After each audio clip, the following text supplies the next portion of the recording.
தினம்தோறும் விளக்கேற்ற நல்ல எண்ணெய் இதயம் நல்லெண்ணெய். தமிழகத்தில் 60 ஆண்டுகளுக்கு பிறகு ஒரு புதிய ஆட்சி, கூட்டாட்சி. 60 நாட்கள் கூட, 2 மாதங்கள் கூட இன்னும் ஆட்சி செய்ய ஆரம்பித்து முழுமையாக முடியடையவில்லை. புதிய ஆட்சியாளர்கள், புதிய அமைச்சர்கள். இதன் அடிப்படையில் அவர்களுக்கு ஒரு புதிய சூழல். தமிழகத்தை பெருந்தலைவர் காலத்து தமிழகமாக மாற்ற வேண்டும் என்று அரசு நினைக்கிறது. அப்படி நினைப்பது நல்லது, வாழ்த்துக்கள், அதில் மாற்று கருத்து கிடையாது. இருப்பினும் அதற்கு கால அவகாசம் தேவை என்பதிலும் மாற்று கருத்து இருக்க முடியாது. 6 மாதங்கிறது ஒரு மினிமம் டைம். அதனால் 2 மாதம் ஆயிருக்கு. இந்த 2 மாதத்திற்குள் நல்லது கெட்டது தொடர்ந்து தமிழகத்தில் நடந்து கொண்டு தான் இருக்கிறது. எங்களை போன்ற கட்சிகள் ஆளும் ஆட்சியாளர்களுக்கு மக்களுடைய எண்ணங்களை தொடர்ந்து பிரதிபலித்து கொண்டிருக்கிறோம். லா அண்ட் ஆர்டர் சிச்சுவேஷன் எடுத்துக்கிட்டிங்கன்னா, ஏதாவது மாவட்டங்களிலே பிரச்சனை என்றால் அதை சுட்டி காண்பிக்கின்றோம். அதே போல் மேலேதாவது பிரச்சனை, அதில் தமிழகத்தினுடைய உரிமையை பெற வேண்டும் என்று தமிழ் மாநில காங்கிரஸ் கட்சி தொடர்ந்து வற்புறுத்துகிறது. இதுபோல் தமிழகத்தில் உள்ள மாற்றங்களுக்கான தேவையான நல்ல பணிகள் அரசு செய்யும்போது அதனை நாங்கள் வரவேற்கிறோம். அதே நேரத்தில் தேவைக்கேற்றவாறு மாற்றங்கள் செய்ய வேண்டும் என்பதையும், எந்தெந்த விதத்திலே எந்தெந்த இஷ்யூவில் மாற்றங்கள் செய்ய வேண்டும், மக்கள் எதை விரும்புகிறார்கள், விரும்பவில்லை என்பதையும் எங்களை போன்ற கட்சிகள் சுட்டி காண்பித்து கொண்டு தான் இருக்கிறோம்.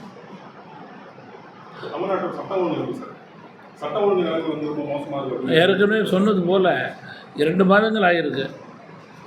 2 மாதங்களில் சட்டம் ஒழுங்கு அரசு முழுமைப்படுத்த முடியுமா முடியாதா என்ற கேள்விக்கு யாரும் பதில் சொல்ல முடியாது. சட்டம் ஒழுங்கை பொறுத்தவரையிலே தொடர்ந்து சட்டம் ஒழுங்கு கண்காணிக்கப்பட வேண்டும், இரும்பு கரம் கொண்டு அடக்கப்பட வேண்டும் என்பதில் மாற்று கருத்து இருக்கவே முடியாது. சட்டம் ஒழுங்கு என்றால் அரசினுடைய கண்டிப்பு, தவறு செய்பவர்களுக்கு பயம் இருக்க வேண்டும், அச்சம் இருக்க வேண்டும். அந்த உணர்வை அரசு கொடுத்து கொண்டிருக்கிறது, மேலும் கொடுக்க வேண்டும் என்பதுதான் எங்களுடைய எண்ணமாக இருக்கிறது. குறிப்பாக கொலை, பாலியல் இவைகளை வேறு கண்ணோட்டத்தோடு பார்க்க வேண்டும். ஒரு கடுமையான கண்ணோட்டத்திலே அவர்களை பார்க்கக்கூடிய நிலையிலே தான் அரசு இருக்க வேண்டும் என்பது எங்களுடைய வேண்டுகோள். இந்த மிருகத்தனமான செயல்பாடு பாலியல் இருக்கு பாருங்கள், அவர்களுக்கெல்லாம் ஈவு இருக்கமே இருக்கக்கூடாது என்பதுதான் தமிழ் மாநில காங்கிரஸ் கட்சியினுடைய கோரிக்கையாக இருக்கிறது. முதல் சுற்றிலேயே அவர்கள் தவறு என்று நினைத்தால் கொடூரமாக இருப்பவர்களுக்கு மரண தண்டனையை கூட மக்கள் வரவேற்கிறார்கள். தற்போதைய முதலமைச்சர் விஜயோட செயல்பாடுகள் 60 ஆண்டுகளுக்கு பிறகு தமிழகத்திலே மரியாதைக்குரிய தமிழகத்தினுடைய முதல்வரால் ஒரு ஆட்சி மாற்றத்தை கொண்டு வர முடிகின்றது என்றால் மக்கள் அவர்கள் மீது நம்பிக்கையோடு வாக்களித்திருக்கிறார்கள் என்பதிலே மாற்று கருத்து இருக்க முடியாது. அதன் அடிப்படையிலேயே 108 சட்டமன்ற தொகுதிகளிலே ஆளுகின்ற கட்சி வெற்றி பெற்றிருக்கிறது. ஆண்ட கட்சி,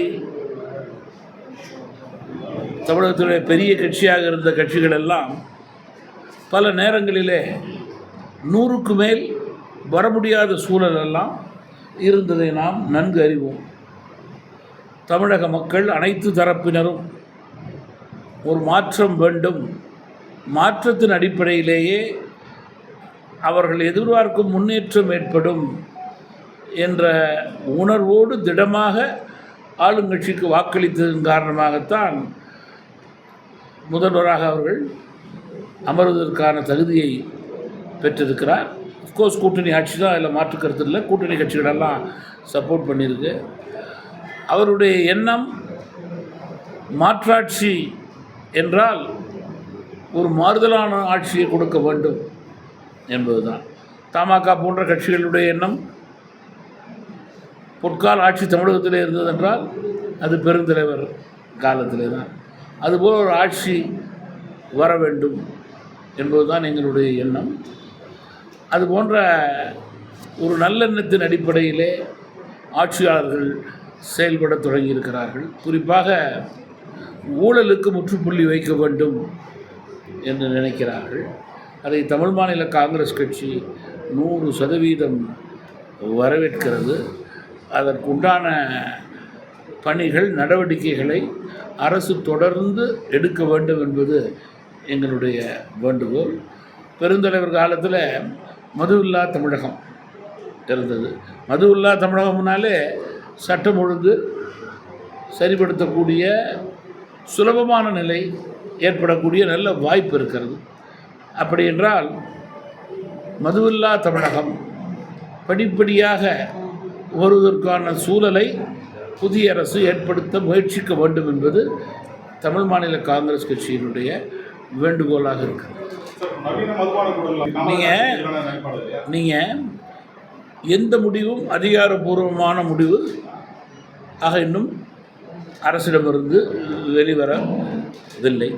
அதிகாரப்பூர்வமாக தகவல்கள் வந்தால் அது போன்ற தகவல்கள் உண்மையாக இருந்தாலும் படிப்படியாக தெரு ஓரங்களிலே இருக்கின்ற கடைகள், பள்ளிக்கூடங்களிலே, கல்விச்சாலைகளிலே, அதே போல் உங்களுக்கு வழிபாட்டு தலங்கள், பஸ் ஸ்டாண்ட், மக்கள் கூடும் இடங்களிலே இருக்கின்ற கடைகளின் அடிப்படையிலே அன்றாட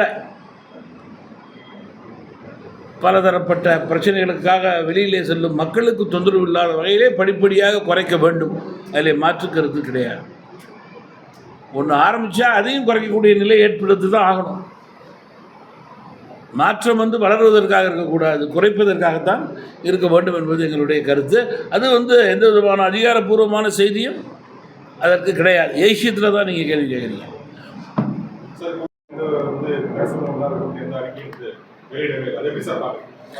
நீங்கள் லாக்அப் மரணங்கள் கூடாது என்பதில் யாருக்கும் மாற்று கருத்து இருக்க முடியாது.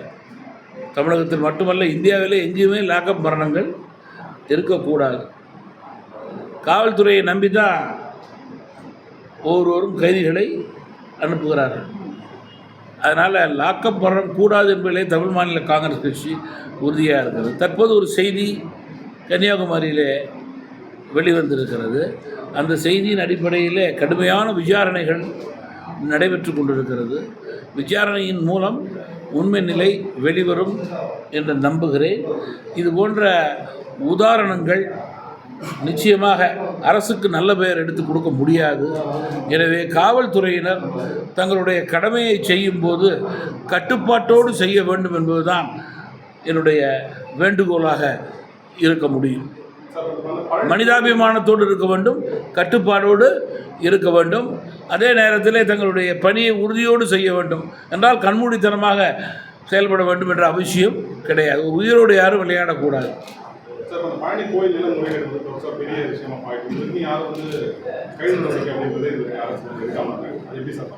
பழனி கோயில் பிரச்சனையை அரசு ரொம்ப டீட்டெயிலாக விசாரணை செய்கிறதா தெரியுது. பல சோதனைகள் பல இடங்களில் நடக்குது. ஆஃபீஸஸ் இடங்களில் சோதனை நடந்து கொண்டிருக்கிறது. விசாரணையை வேகப்படுத்தியிருக்கிறார்கள், விரைவுபடுத்தியிருக்கிறார்கள். உண்மை நிலை வெளிவரக்கூடிய சூழல் ஏற்படும் என்று நான் முழுமையாக நம்புகிறேன். உண்மை நிலையிலிருந்து யாரும் இதில் தப்பிக்க முடியாது. அந்த வகையிலே தான் வெளிப்படைத்தன்மையோடு விசாரணை தொடர்ந்து நடைபெறுகிறதாக எனக்கு தெரிகிறது. தமிழ் மாநில காங்கிரஸ் கட்சியோட அடுத்த கட்ட நகர்வு, அரசியல் நகர்வு தமிழ்நாட்டில் அடுத்த உள்ளாட்சி தேர்தல் வரும்போது எப்படி பயணம் பண்ண போகிறீங்க? உங்களோட முடிவுகளில் ஏதாவது மாற்றம் இருக்கா? சென்ற மாதம் 14ஆம் தேதி தமிழ் மாநில காங்கிரஸ் கட்சியினுடைய செயற்குழுவிலே அதிமுக பாஜக கூட்டணியிலிருந்து வெளிவருகிறோம் என்ற முடிவை ஒருமனதாக எடுத்தோம். தனித்தன்மையோடு இயக்கத்தை வளர்ப்பதற்கான நல்ல சூழலை உள்ளாட்சி தேர்தல் வரை பயன்படுத்தி கொள்வோம் என்ற முடிவின் அடிப்படையிலே செயல்பட தொடங்கியிருக்கிறோம். பெருந்தலைவர் காமராஜரது பிறந்த தின விழாவை தமிழகத்திலே உள்ள எல்லா சட்டமன்றங்களிலும் தமிழ் மாநில காங்கிரஸ் கட்சி கொண்டாடியது. தொடர்ந்து ஒவ்வொரு மண்டலங்கள் 4 மண்டலங்கள் சென்னை, டெல்டா, கொங்கு, மதுரை மண்டலங்களை 2ஆக பிரித்து 8 கூட்டங்களுக்கு நான் 25ஆம் தேதியிலிருந்து ஆகஸ்ட் 20 வரை செல்ல இருக்கிறேன். ஆகஸ்ட் 19, 20 மக்கள் தலைவர் மூப்பனார் பிறந்த நாளை விவசாய தினமாக பெரிதாக கொண்டாட இருக்கிறோம்.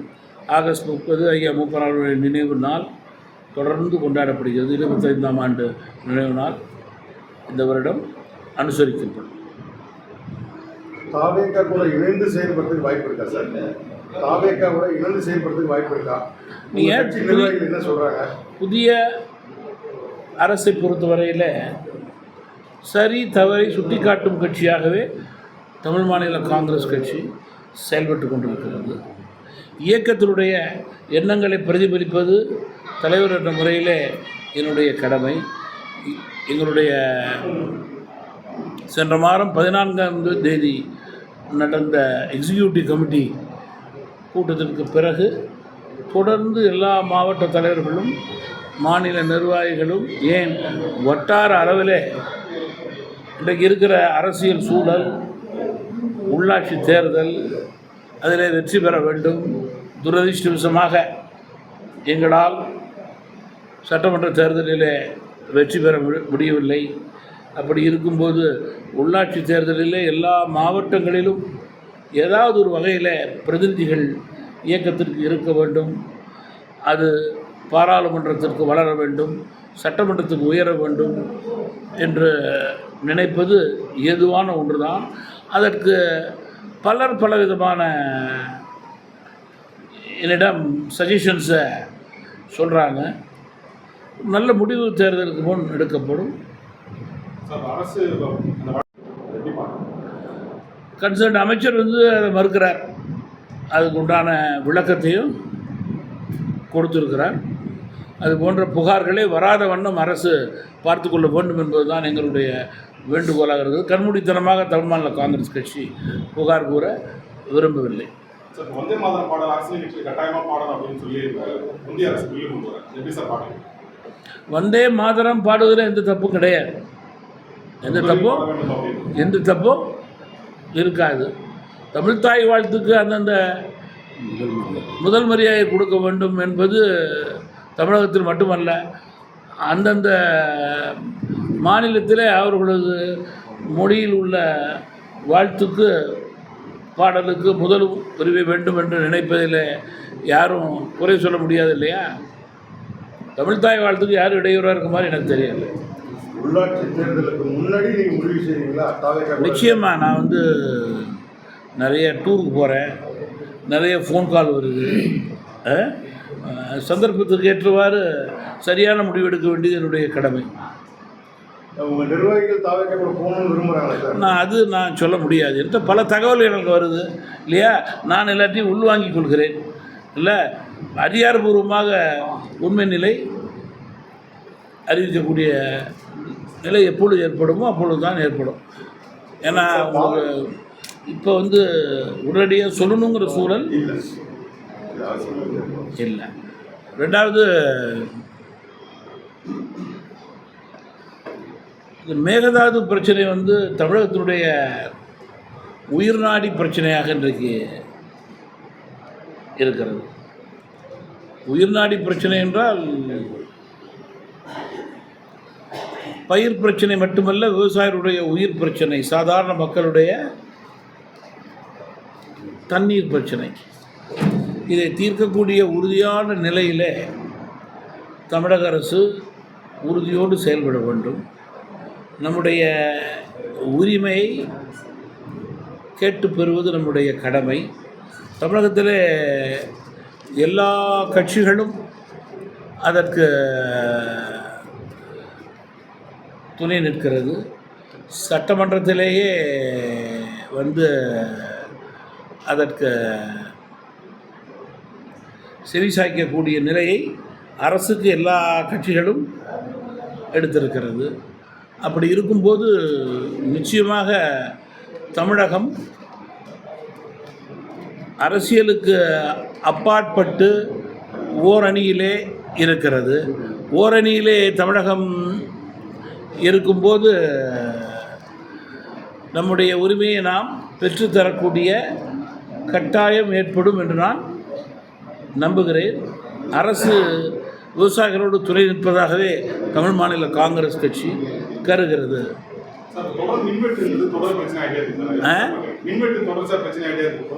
பார்க்கும்போது தொலைக்காட்சியிலே பார்க்கும்போது சில இடங்களிலே மின்வெட்டு இருப்பதாக தெரிகிறது. அமைச்சர் அதற்குண்டான விளக்கத்தை கொடுக்கிறார். மின்வெட்டு இல்லாமல் பார்த்து கொள்ள வேண்டியது கட்டாயமாக இருக்கிறது. அதுவும் கடுமையான வெயில் நேரங்களிலே மக்களுக்கு இடைவிடாத மின்சாரம் தேவை என்பதை அரசு உணர்ந்து செயல்படும் என்று நம்புகிறேன். எந்தெந்த இடத்துல மின்சாரம் கட்டாத அதுக்கு உடனடி நடவடிக்கையும் எடுக்க வேண்டும் என்பதுதான் எங்களுடைய வேண்டுகோளாக இருக்கிறது. மழைக்கால கூட்டத்தொடர் நாளைக்கு மழைக்கால கூட்டத்தொடர் பாராளுமன்றத்தில் தொடங்கும் போது நாட்டினுடைய வளர்ச்சிக்கான தேவையான மசோதாக்களை இடையூறு இல்லாமல் செயல்படுத்த வேண்டும். ஆட்சியாளர்களும் மசோதாக்களை கண்மூடித்தனமாக வெற்றி பெறுவதற்கான சூழலை அவையிலே ஏற்படுத்தக்கூடாது. எதிர்கட்சிக்கு கொடுக்கக்கூடிய நியாயமான ஜனநாயகம் பாராளுமன்றத்தில் இருக்க வேண்டும் என்பதுதான் எங்களுடைய வேண்டுகோளாக இருக்கிறது. மத்திய அரசு பள்ளிகளை தடுக்கக்கூடாதுன்னு சொல்லிட்டு கொண்டு வரதை தடுக்கக்கூடாதுன்னு உச்சநீதிமன்றம் மத்திய அரசு பள்ளிகளை கொண்டு வருவாங்க. என்ன பள்ளிகள்? நீங்கள் பிள்ளைகள் படிப்பதற்கு எந்த விதமாக இருந்தாலும் உதவிகரமாக மத்திய மாநில அரசுகள் இருக்க வேண்டும். கோர்ட் ஒரு உத்தரவு கொடுத்துருக்குன்னா அதனை மதித்து செயல்பட வேண்டும். இல்லை என்றால் அதுக்கான விளக்கத்தை மேலும் கோர்ட்டுக்கு கொடுக்கக்கூடிய கட்டாயத்திலே அரசுகள் இருக்கிறது. கண்மூடித்தனமாக அதை எடுத்துக்கொள்ளக்கூடாது. சார், ஆளுங்கட்சி காவல் நிர்வாகிகள் பார்த்தீங்கன்னாக்கா அரசு நிகழ்ச்சியில் கலந்துக்கிறாங்க, ஆய்வுக்கு போகிறாங்க. அது குறித்து பார்த்தீங்கன்னா அமைச்சர் எவ்வளோ தூரம் அது ஆய்வு பண்ணக்கூடாதுன்னு சொல்லி தொடர்ந்து நிகழ்ச்சிட்டு என்னுடைய பத்திரிகை தொலைக்காட்சியினுடைய செய்திப்படி ஆளுங்கட்சியிலிருந்து ஸ்கூல்ஸுக்கு போகக்கூடாது, கவர்மெண்ட் ஆஃபீஸுக்கு போகக்கூடாது, பொறுப்பாக இருப்பவங்க தான் போகணும் அப்படின்னு பொறுப்புள்ளவர்கள் கூறியிருக்கிறார்கள். அதை மீறி செய்பவர்கள் மீது அவர்கள் பல இடங்களிலே நடவடிக்கை எடுத்ததாகவே நான் பத்திரிகை தொலைக்காட்சியிலே பார்த்ததாக எனக்கு தெரிகிறது. அப்படி எடுத்தால் அது போன்ற அத்துமீறுபவர்களுக்கு அது பாடமாக இருக்குன்னு நான் கருதுகிறேன். காங்கிரஸ் கட்சியோட நடவடிக்கை சார் பார்க்குறீங்க. நீங்கள் 60 வருடங்களுக்கு பிறகு காங்கிரஸ் கட்சியினுடைய 2 அமைச்சர்கள் தமிழகத்தில் இருக்கிறார்கள். தமிழ் மாநில காங்கிரஸ் கட்சி நிச்சயமாக மகிழ்ச்சி அடைய வேண்டும். காரணம், எல்லோருடைய நோக்கமும் பெருந்தலைவர் காமராஜருடைய ஆட்சி தான். அதன் அடிப்படையிலே தான் வெவ்வேறு பாதையிலே செல்கிறோம். அதற்கு ஒரு வாய்ப்பு ஏற்பட்டு 60 வருடங்களுக்கு பிறகு 2 பேர் அதற்கு சாட்சியாக உட்கார்றப்ப நிச்சயமாக அதுக்கு வாழ்த்து பாராட்டு கொடுக்க வேண்டியது எங்களுடைய கடமையாக இருக்கிறது. அப்போது தான் பெருந்தலைவர் காமராஜருக்கும் மக்கள் தலைவர் மூப்பனாருக்கும் செய்யக்கூடிய கடமை எங்களுக்கு இருக்கிறது என்று நான் கருதுகிறேன். யார் வந்துட்டா யார் போனாங்கிறது வேறு.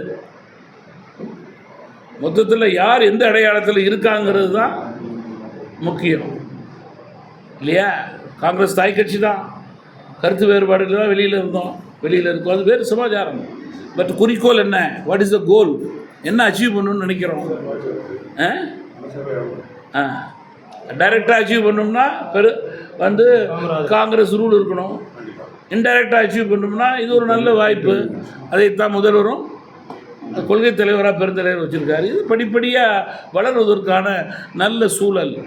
காங்கிரஸ் பெயரிலே தமிழ் மாநில காங்கிரஸ் இருக்குன்னா நிச்சயமாக இதில் வந்து எந்த விதத்துலேயும் பொறாமப்படுறதுக்கு ஒன்றும் இல்லை, மகிழ்ச்சி அடைகிறதுக்கும் வாழ்த்து சொல்கிறதுக்கும் தான் கடமைப்பட்டிருக்கோம். அதில் ஒன்றும் எந்த விதமான சந்தேகம் எங்களுக்கு இல்லை. ஏன்னா சிந்தனை தெளிவாக இருக்கப்ப சந்தேகம் இருக்கக்கூடாது, பொறாமை இருக்கக்கூடாது.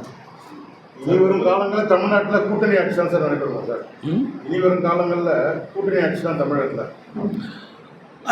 அதற்குண்டான அடித்தளம் போடப்பட்டதாகவே நான் கருதுகிறேன். இந்த அடித்தளம் மாறுவதற்கான வாய்ப்பில்லை. இது ஆரம்பம்தான். அது முதல்வர் அவர்கள் தான் தனிப்பட்ட முறையிலே இந்த தேர்தலில் வென்றிருந்தாலும், தனக்கு நாங்கள் இந்த கூட்டணி கட்சிகள் இருந்தாலும் அவர்களையும் ஆட்சியிலே வைத்து ஒரு மாற்றத்தை ஏற்படுத்துவேன் என்று கூறியது வாழ்த்துக்குரியது, பாராட்டுக்குரியது. அந்த தாவேக எம்எல்ஏட்ட பேரம் பேசி ஒரு 16 பேர் மேலே கைது பண்ணியிருக்காங்க. அதை பற்றி சொல்லுங்கள். இப்போ டீட்டெயில் இன்வெஸ்டிகேஷனில் நிறைய பேரை அரெஸ்ட் பண்ணியிருக்கிறாங்க. இதனுடைய உள்நோக்கம் என்ன? நான் எந்த கட்சி பேர்லையும் போல.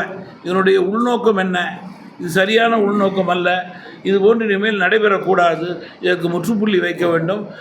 தகுந்த விசாரணை, உண்மை நிலை வெளிவந்தால் அடுத்தவர்களுக்கு இதன் அடிப்படையில் ஒரு பயம் ஏற்படும். தொகுதி மறுவரை தொடர்பாக ஒரு மசோதா நாடாளுமன்றத்தில் கொண்டு வராங்க. அது எப்படி சார் பார்க்குறீங்க? தொகுதி மறுவரை என்றால் இந்தியாவில் உள்ள எல்லா மாநிலமும் பயன்பெற வேண்டும். தமிழகத்திற்கு உரிய பிரதிநிதித்துவம் கொடுக்க வேண்டும். தமிழகத்தினுடைய தொகுதிகளுடைய எண்ணிக்கை நிச்சயமாக எதிர்பார்ப்புக்கு மேல் மக்களுடைய எண்ணங்களை பிரதிபலிக்கக்கூடிய நிலையிலே உயர வேண்டும். அதுதான் எல்லோருடைய எண்ணமாக இருக்கிறது. அதற்கு ஏற்றவாறு தான் ஒவ்வொரு கட்சியும் டீலிமிட்டேஷன் பில்லுக்கு சப்போர்ட், நோ சப்போர்ட்டுங்கிறது உங்களுக்கு லோக்சபாவில் தெரியும். குறிப்பாக பல கட்சிகள் கேட்டாண்டவாலாக இருக்காங்க, மதில் மேல் பூனையாக இருக்கிறாங்க. அவர்களுடைய மாநிலம் முக்கியம். அரசியலை தாண்டி, கூட்டணியை தாண்டி சிலருக்கு மாநில மக்கள், தொகுதிகள் எண்ணிக்கை, அதன் அடிப்படையிலே வளர்ச்சி, பல பிரச்சனைகள், பல சிந்தனைகள் ஒவ்வொருவருக்கும், ஒவ்வொரு கட்சிக்கும் முடிவில் அதற்கு ஏற்றவாறே எடுக்கப்படும் என்று நான் நம்புகிறேன்.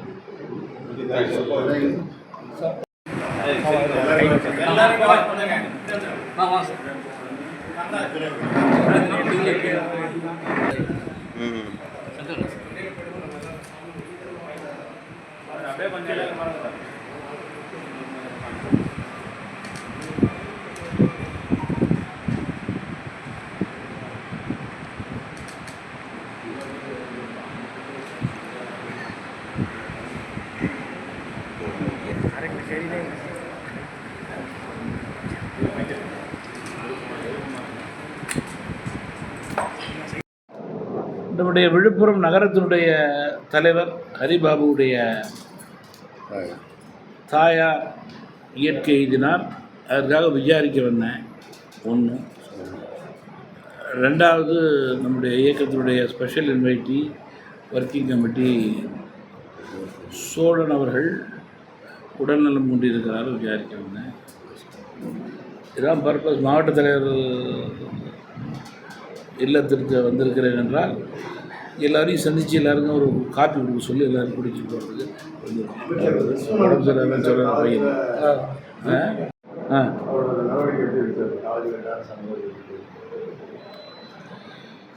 எனக்கும் விஸ்வநாதனை நன்கு தெரியும், நன்கு அறிவேன்.